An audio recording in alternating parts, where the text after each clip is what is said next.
आप सभी मित्रगणों को सुप्रभात।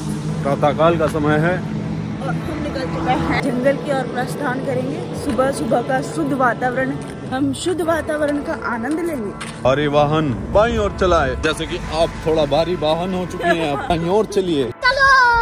महारानी, इस तरीके से भागने से युद्ध में ये बहुत काम आएगा।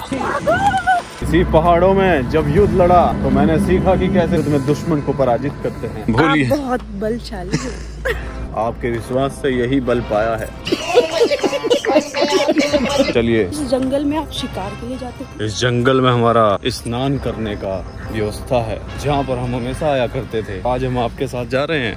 महाराज, आप जंगल में स्नान करते हो? यह तो हमारे लिए शाही स्नान है। हमारे बचपन के मित्र भी यहीं पर आया करते थे। हम सब एक साथ डुबकी लगाया। आपको भी हम इसीलिए दिखा रहे हैं कि महाराज की महारानी को यह शोभा देती है। इस स्नान गृह में स्त्रियां भी स्नान करती हैं? बिल्कुल, स्त्रियां भी पुरुष भी। यही हमारे गांव की एक तरक्ता था। हमें बहुत खुशी होती थी युद्ध के बाद, जब जो भी सिपाही घायल होता था वो इसी तालाब में आकर पानी पिया करता था, ताकि उनके शरीर की चुस्ती फुर्ती तंदुरुस्त रहे।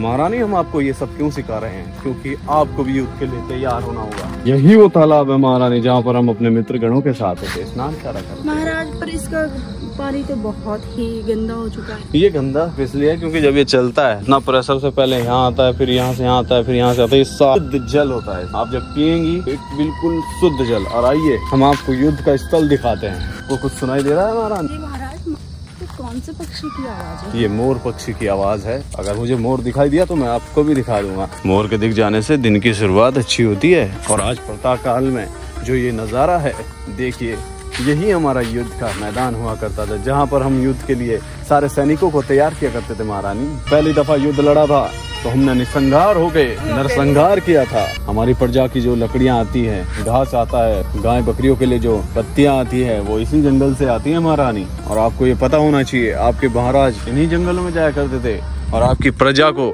इस जंगल की बहुत आवश्यकता है महारानी। पर ये हाईवे बनने से आपके जंगल का रास्ता तो बंद हो चुका है। नहीं, हाईवे का नाम मत लीजिए। इस हाईवे के लिए हमने बहुत लड़ाई लड़ी है, क्योंकि हाईवे भी देश की प्रगति के लिए बहुत जरूरी है। जिस समय युद्ध होता है तो जहां आप 2 घंटे में पहुंचेंगी, वहीं आप हाईवे का यूज करके हमेशा तुरंत 5 मिनट में या 10 मिनट में आप युद्ध स्थल पर पहुंच सकती है, जिससे मैं अपनी प्रजा का सेवक बन सकता हूं। मैं ये कदापि सुन नहीं सकता कि ये हाईवे की गलती है। ऐसा कुछ नहीं है। हाँ, मानता हूँ हाईवे से थोड़ा सा जंगल कटा है, पर नहीं, इसका मतलब ये नहीं कि उसने कुछ नुकसान किया हो। नुकसान किया है, पर वही हमारे लिए फायदे का भी बात है। आज के उपरांत मैं आपसे आपके मुख से ये शब्द नहीं सुन सकता। यह शब्द ने मुझे घोर पीड़ा दी है महारानी। वे हाईवे के लिए जो लड़ाई लड़ी, मैं चाहता हूँ वो हाईवे पूरे भारत के लिए जुड़ना चाहिए। कोने कोने में भारत की सीमा तक ये हाईवे का निर्माण हो रहा है और राज्य सरकार से हमने यही बात का युद्ध लड़ा था, और आप कह रही हैं कि हाईवे बनने से नुकसान हो गया है। धिक्कार है आपकी इस जुबान पर।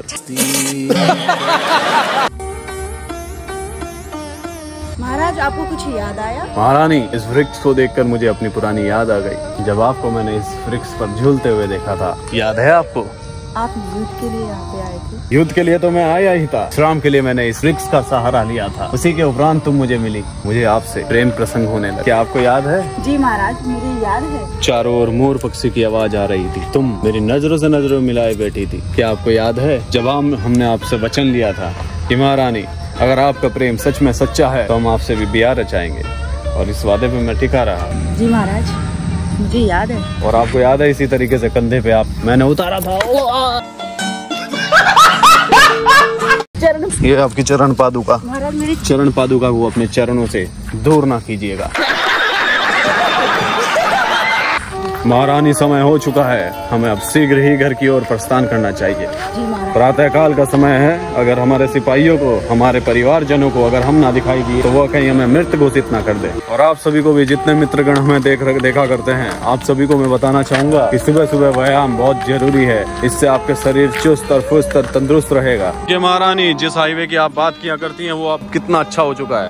और अब आपको भी यहाँ से चढ़ना होगा। देखिए, इस तरीके से पैर रखिए और यूं आपको युद्ध में बड़ा काम आएगा महारानी। चरण पादुका फिसली जा रही है। यह चरण पादुका आप मुझे सौंपिए। चढ़ा सकती है, ये कैसा विघ्न है? इतनी सारी मुद्राएं देने के बाद ऐसी चरण पादुका। चलिए हम आपको विश्राम गृह दिखाते हैं। यह वो कुटिया है। ये कुटिया वही है जहाँ पर आप विश्राम के लिए आते थे? बिल्कुल सही सोचा आपने। यही वो कुटिया है जहाँ पर हम अपने मित्रों के साथ युद्ध की बात वार्तालाप करने के बाद थोड़ा सा विश्राम किया करते थे। और इसी कुटिया के नीचे हम सारे बैठा करते थे, युद्ध की योजना बनाया करते थे। महारानी, इतने सुंदर सुंदर पक्षी है। ये भिन्न भिन्न प्रकार के पक्षी अपनी ओर आनंदित करते हैं, अपनी ओर आकर्षित करते हैं। महारानी आइए, ये कुटिया हम भी प्रस्थान करेंगे। जाइए जाइए इस कुटिया में। कैसा लग रहा है महारानी आपको इस कुटिया में? आज तो आपने हमारी पुरानी यादें तरोताजा कर दी महाराज। इस कुटिया के नीचे जब शांति और सुकून है। जब हम युद्ध के लिए तैयारी किया करते थे तो इसी कुटिया का सहारा लिया करते थे महाराज। इसी कुटिया की वजह से अपने आप को हम वर्षा से बचाया करते थे महारानी। और ये हर सैनिक कार्य है कि जब भी वर्षा हो तो इस कुटिया का सहारा ले। इसी के लिए हम सारे सिपाहियों को तैयार किया करते हैं। और आपको भी जब कभी शिकार करते हुए या युद्ध करते हुए विश्राम करने का आश्वासन आए तो आप यहाँ पर आकर अपने आप विश्राम की ओर जा सकते हैं। इसी में भलाई। ये देखिए महारानी, आगे 500 मीटर के बाद शुल्क प्लाजा है। शुल्क प्लाजा समझती हैं आप? जहाँ से सारे वाहनों का वसूली किया जाएगा, यही शुल्क प्लाजा होता है। जी महाराज।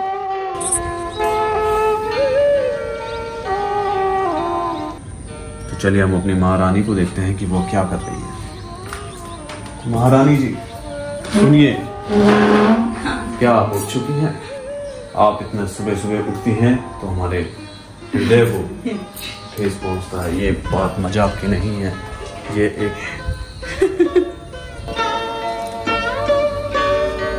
निकिता, क्या आपको उचित नहीं लगता कि आप सुबह सुबह MS एक्सेल का यूज कर रही हैं? और आप लगता है तभी तो हम सुबह सुबह बैठे हैं, नहीं तो हमें आपकी इतनी मेहनत को देखकर हम सोचते हैं कि हमें भी इतनी मेहनत करनी चाहिए, परंतु हमारे दृढ़ संकल्प ने हमें रोक रखा है। दृढ़ संकल्प भ्राता, हमारा एक ब्लॉग रोज का आना चाहिए, जिसके लिए मैंने प्रण भी लिया है। मैं चाहता हूँ कि आप हमारी इसमें रक्षा करें। रक्षा नहीं, मदद।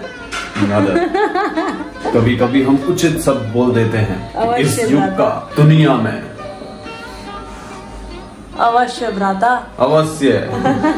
महारानी, एक बात आप बताइए, हमारे वस्त्र कहाँ है? आपके विश्राम गृह में रखेंगे। विश्राम गृह में मैंने देख लिया, वहाँ मेरा एक भी वस्त्र नहीं है। और ये बात मैं कदापि नहीं भूल सकता कि एक एक वस्त्र को आपने मेरे सामने संजोया था। क्या यह जिम्मेदारी आपकी नहीं?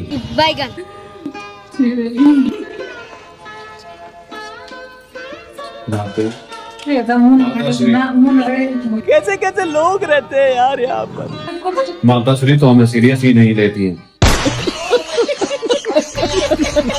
जब आप आज इस दृश्य तक पहुंच ही चुके हैं तो आप सभी से मेरी यही अनुरोध रहेगा कि अगर अभी तक आपने हमारे चैनल की सदस्यता नहीं ली तो आप सब लोग ले लें, क्योंकि हमें शीघ्र अपने चैनल की सदस्यता को 1 लाख से भी ऊपर करनी है, जिसके लिए मुझे आपका साथ बिल्कुल दृढ़ संकल्प से चाहिए। अन्यथा हमारे लिए घोर तपस्या का कार्य हो। और मुझे आप पर विश्वास है कि आप इस घोर तपस्या को सफल जरूर करें। तो आइए मित्रों, चलते हैं महारानी की तरफ कि महारानी क्या कर रही हैं। महारानी,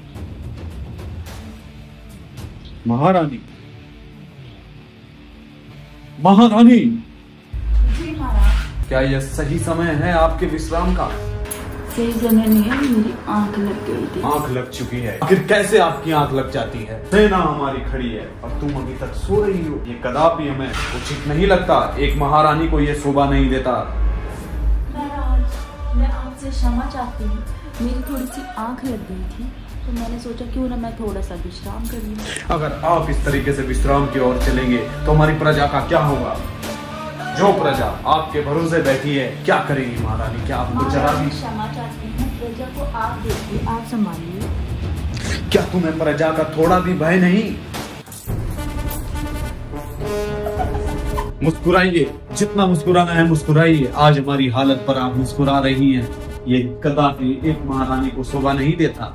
हमने तो पहले ही कहा था कि महारानी हमारे साथ अगर साथ निभाना होगा तो प्रजा की सेवा ही हमारा कार्य होगा, पर आप तो इस चीज में हमसे बिल्कुल ही अलग हैं। मैं यह कहना चाहता हूँ कि जिस तरीके से मैं अपनी प्रजा के प्रति, ये जितनी भी प्रजा हमें देख रही है, क्या ये हमें सोते हुए, आपको विश्राम करते हुए देख पाएगी? हमें इस प्रजा के लिए जीना होगा, हमें इस प्रजा के लिए ही मरना होगा। हमारे लिए यही प्रजा सब कुछ है और आप देर समय तक सोना ये कदापि उचित नहीं। ये हमारी प्रजा के लिए निसंकोच एक घाटा है। महाराज मैं क्षमा चाहती हूँ, मेरी आंख लग गई थी, मैंने आपको बताया।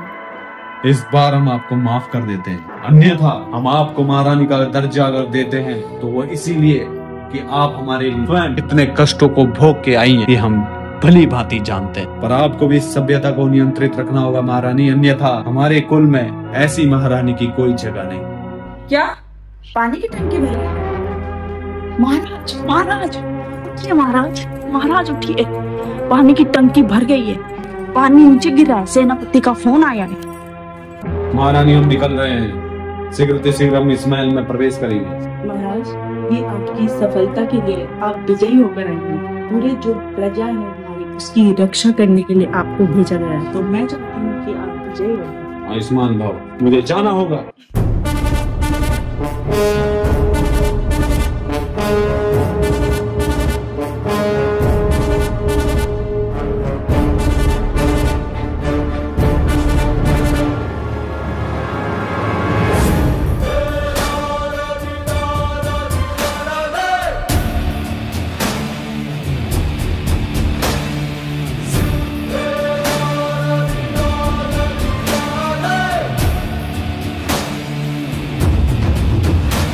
महारानी महाराज आप बता चुके हैं। हम विजयी होके आए हैं, क्या हमें बधाई नहीं दी होगी? इसी तरीके से हम आप सब प्रजा की रक्षा करते रहेंगे। आपको अगर ये वीडियो पसंद आया हो तो शीघ्र से सब्सक्राइब करिए। धन्यवाद।